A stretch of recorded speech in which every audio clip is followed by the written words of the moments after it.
Hello everyone, this is Baburchi. আজকে নিয়ে এসেছি নতুন একটা রেসিপি, খুবই সিম্পল, খুবই yummy, super easy. Let's get started. রেসিপির জন্য যা যা লাগছে,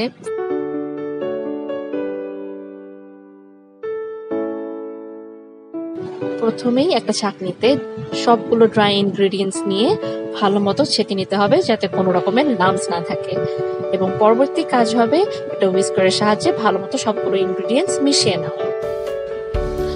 এরপর একটি ঠান্ডা করে রাখা কাচের বোল অথবা স্টিলের বোলে রুমের টেম্পারেচারে রাখা মাখন নিয়ে ভালো মতো বিট করতে হবে।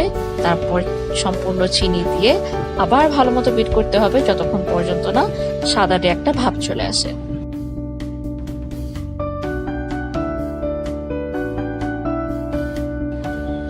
এই স্টেপে আমরা একটা একটা করে ডিম মাখনের সাথে বিট করব এবং ভালো মতো বিট করব।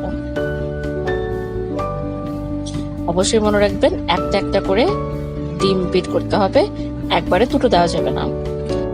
এরপর ভ্যানিলা এসেন্স দিয়ে আবার ভালো মতো বিট করে নিতে হবে।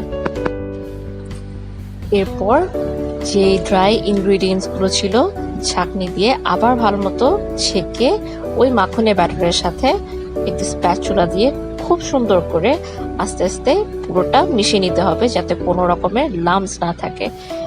এবং এখানে যেহেতু ফ্লাফ হওয়ার কোনো দরকার নেই, ভালো মতো মিশাতে হবে। দেখুন কিরকম স্মুথ হয়ে গিয়েছে ব্যাটারটা।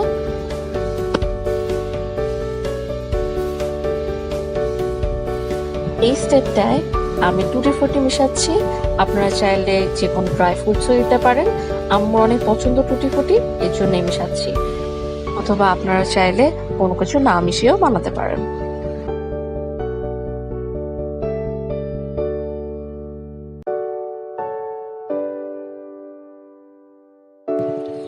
যেহেতু আমি চুলায় বানাবো এই পাউন্ড কেকটা, সেহেতু 6 ইঞ্চির এই মোল্ডটায় ভালো মতো তেল ব্রাশ করে নিচ্ছি। এরপর একটা পার্চমেন্ট পেপার, বাটার পেপার অথবা পরিষ্কার সাদা কাগজ বেসে সমান করে কেটে পিছিয়ে নিতে হবে।